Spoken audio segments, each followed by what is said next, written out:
Hello, welcome back. We are in our read through of the 1800s King James Pictorial Bible. We are in the book of Numbers, chapter 24. We are reading about Balaam and Balak, and there's been a talking donkey. There's been trying to curse Israel, but it's just blessings. And let's continue in the story. Please grab a Bible, read along with me. Let's dive in together. And when Balaam saw that it pleased the Lord to bless Israel, he went not, as at other times, to seek for enchantments, but he set his face toward the wilderness. And Balaam lifted up his eyes, and he saw Israel abiding in his tents according to their tribes, and the Spirit of God came upon him.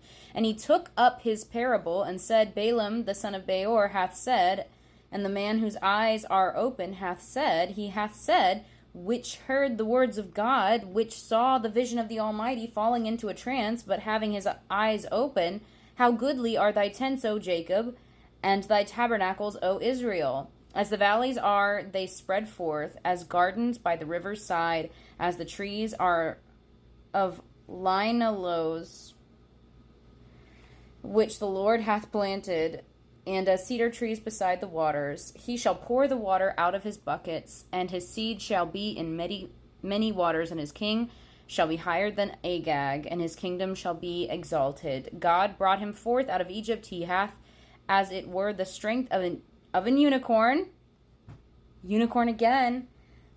He shall eat up the nations of his enemies, and shall break their bones, and pierce them through with his arrows.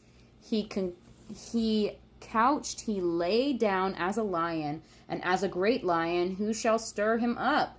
Blessed is he that blesseth thee, and cursed is he that curseth thee.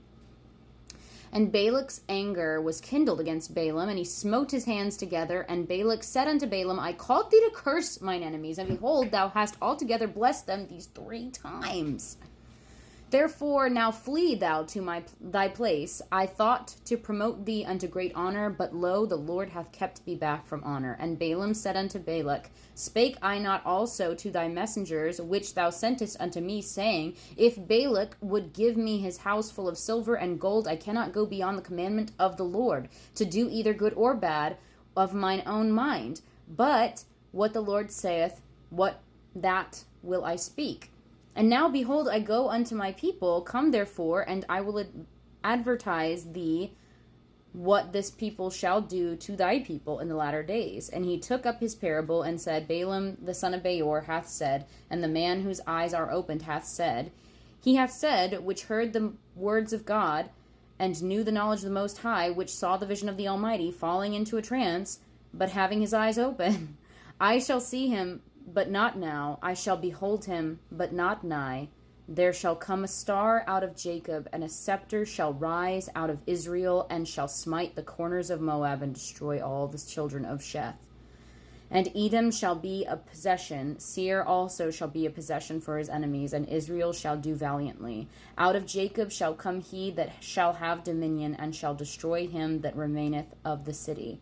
And when he looketh on Amalek, he took up his parable, and said, Amalek was the first of the nations, but his latter end shall be that he perish forever. And he looked on the Kenites, and took up his parable, and said, Strong is thy dwelling place, and thou puttest thy nest in a rock. Nevertheless, the Kenite shall be wasted, until Ashur shall carry thee away captive.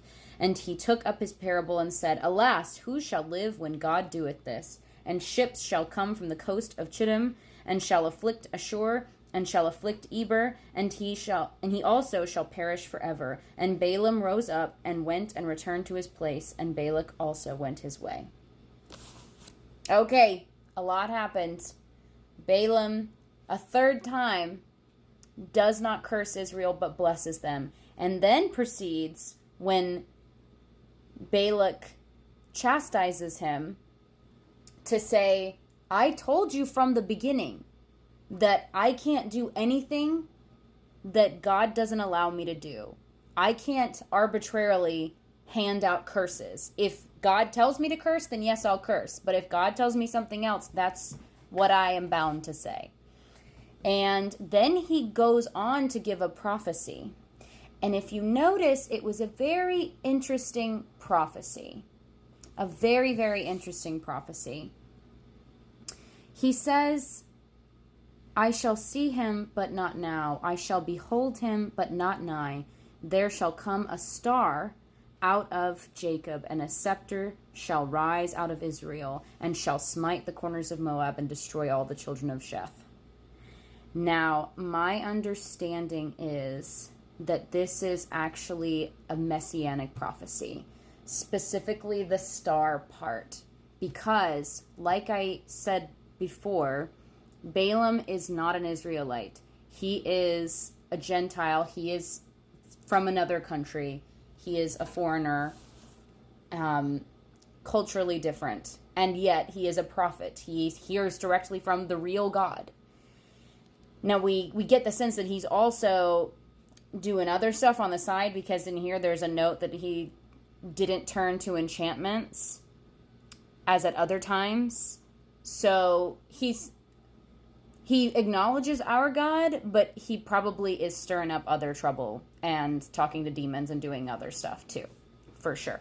But nonetheless, he does hear directly from the real God, our God, and he lays out this prophecy, and this prophecy is likely what sent the Magi, the wise men from the Christmas story, looking for Jesus, because they would be familiar with this, because it's not just for Jews, if that makes sense. I mean, not that, like, it seems like the Magi were wise men who would have studied Jewish texts as well, but again, I think if memory serves, that's what this is. Correct me in the comments if I'm misremembering that. But I do believe that that is a messianic prophecy there, pointing towards Jesus. And shout out again to the word unicorn, which we learned yesterday from looking at the NIV version. It's just a strong animal. They translated it wild ox. I thought it was rhinoceros. I just think it's just saying that they're a strong animal that can't be beat. But yeah, great stuff. The Word of God is exciting, and Lord willing, we'll be back tomorrow to read chapter 25. But in the meantime, I pray that you are blessed and well.